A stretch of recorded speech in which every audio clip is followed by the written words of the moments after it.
There we go, 2 years of theorizing and anticipation done. And I couldn't be happier. I absolutely love this show. Over the next few weeks and months, I'll be analysing this show, predicting the next series, talking about questions that haven't been answered, giving my review, as well as going through the episodes one by one, breaking them down with Conrad, who's never seen the show before, just like we did with Dark. So stick around for that. His theories are always great. He basically predicted everything in Dark. Can he do it for 1899 as well? Only one way to find out. Stick around. Anyway, let's get into my first ever video post-release of 1899. Now, you'll hear a lot of other explained videos assert that 1899 starts as a period horror set on a ship traveling from Europe to America. But that's not exactly true. Just like Dark, the beginning of 1899 gives major hints for the events and themes to come. It opens with a poem called The Brain is Wider Than the Sky by Emily Dickinson, which in my opinion gives a lot away in retrospect. Firstly, you can interpret the opening line, "The brain is wider than the sea," to mean that the brain can imagine things outside of our atmosphere. Is this a hint to the show going interstellar like it did at the end of the season? Just given to us for free at the beginning. The poem also implies that the brain's imagination is limitless and the capacity of the memory bottomless. This heavily hints at themes of the brain. Anyway, now that we've acknowledged how the show actually starts, we can talk about the ship. Throughout the season, we follow several passengers aboard an ocean liner on the way to America. On the ship, we have very distinct classes established. You have the upper class passengers who live in luxury, the lower class passengers who are locked in a dark and gloomy lower deck, and you have the engine room workers who spend all of their time shoveling coal into the fires to keep the ship moving. From early on in the show, we begin to get flashes and hints that things aren't as they appear on the ship.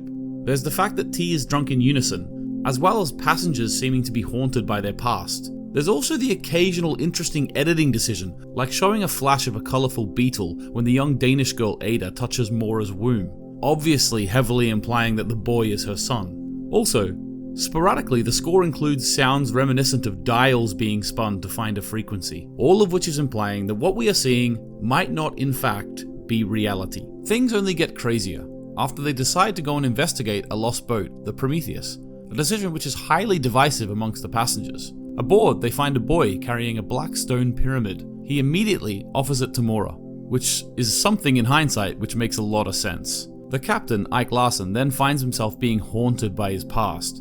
He's transported to his family home, where it's said that his family was burned alive. Whilst in this memory, a colourful beetle guides him up the chimney, which leads him to a hatch under his bed in his quarters on the ship. We come to learn that many of the passengers have hatches under their bed leading to their memories. At the end of the second episode, we get the twist that everything is being monitored on screens from some unknown room, and the weirdness just keeps getting ramped up from there. A mysterious new person on board, Daniel, uses the beetle to lure the young Danish girl Ada to him. He says sorry, and then he kills her. The death is kept from the Danish family. This, along with the captain's decision to turn the ship around and head back to Europe, makes the passengers of the lower decks feel mistreated and overlooked.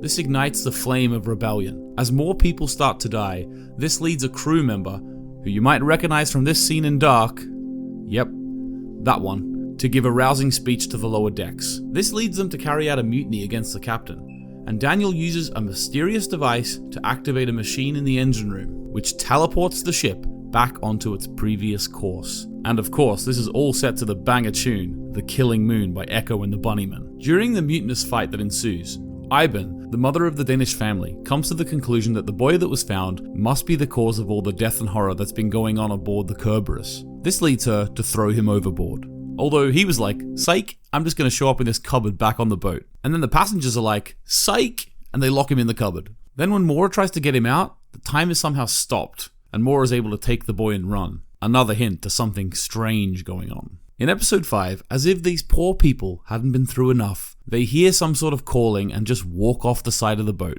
We lose a lot of our characters in this episode. The ones that survive tie themselves to the furniture and parts of the ship so that they can't move if they too become tranced. Mora begins to question the boy, who was silent up until this point. He writes on a piece of paper, "They are listening," implying that he knows that they're being monitored like we saw at the end of episode 2. He then whispers in her ear that he can't tell her, and that she'll have to ask the Creator. Whilst this has all been going on, the captain's first mate has been sending triangle Morse code symbols to someone using a somewhat modern-looking terminal. A conversation between Daniel and the boy takes place in one of the memories. The boy says, "We've never made it this far.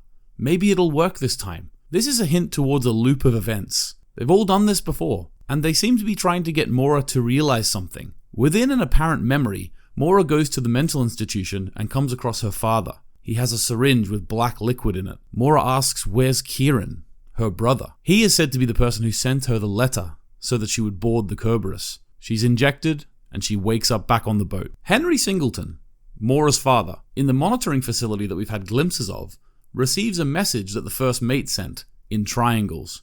This reveals that the first mate is working for Henry. Henry then stares out of a window at a massive stone pyramid.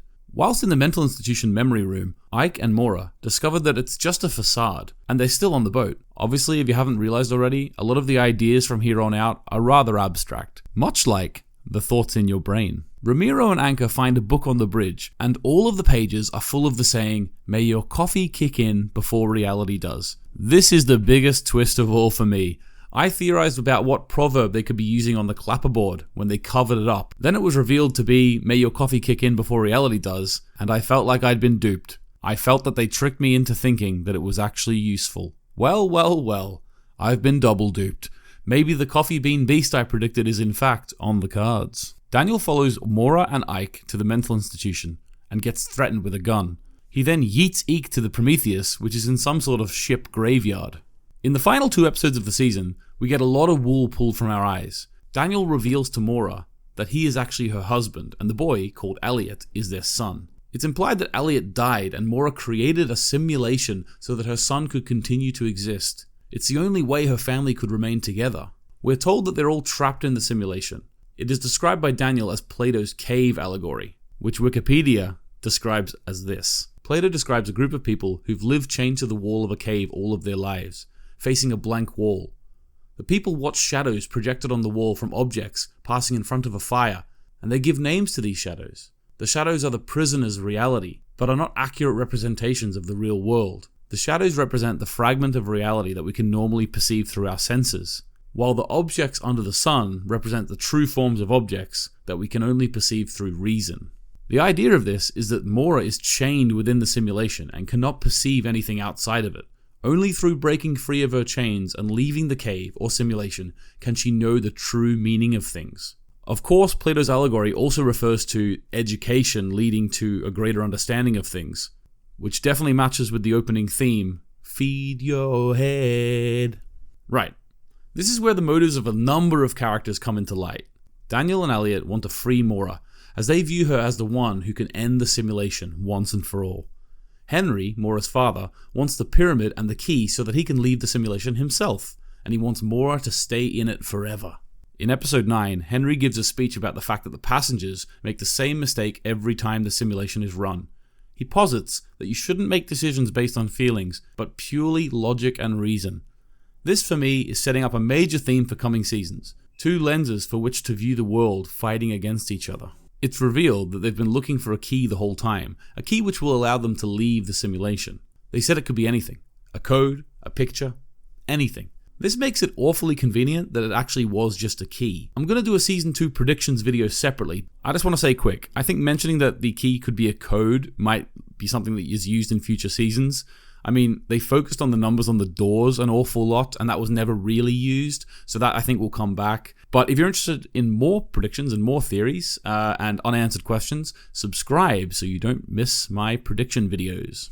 As the simulation timer counts down, the Kerberos goes down a whirlpool and joins the Prometheus in the ship graveyard. Henry manages to seemingly turn Elliot to his side in order to restart the simulation by injecting Mora with black liquid. He did have the option of white, which what would that have done? Would that have ended the simulation? I'm not sure. When the simulation ends, the passengers and the ship disappear into a red light. Except for Mora, because Daniel reprogrammed the injection to leave her in the current loop and not reset it anyway. And he also changes the pyramid and the key code to make the wedding ring the key and one of Elliot's toys the pyramid. Interestingly, everyone we've seen up to this point is in the simulation, as mentioned before, including Henry Singleton. That means his monitoring room and the big black pyramid is in the simulation as well. Everything we've seen so far is in the simulation. It's revealed that the simulation has been taken over by Mora's brother while she's been inside it. Daniel tells Mora that she must wake up and stop Kieran. She put her ring in the pyramid, and exits the simulation. Mora wakes up on a spaceship called the Prometheus, and a lot of the other passengers are also plugged into the program. Interesting that the story in the simulation was an immigrant ship on the way to America, which was also known as the New World, and now they're on a spaceship in the year 2099 on the way to, I assume, a new world. Cool parallel there. She receives a message from her brother Kieran welcoming her to reality, and the season ends with Starman blasting. Although I will say, the fact that they've already talked about Plato's cave allegory, it does obviously make me think about the possibility of another layer to this. How many levels of simulation are there? Well, there you go. The first season of the show we've all been waiting for years. I absolutely loved it, and I can't wait to see where it goes next. Make sure you subscribe so you don't miss episode breakdowns with Conrad. He's going through one episode at a time, just like we did with Dark. We'll go through his theories, and we'll go on the journey with him. I'm also planning extra analysis and theory videos, so subscribe so you don't miss them. Thanks for watching. Goodbye.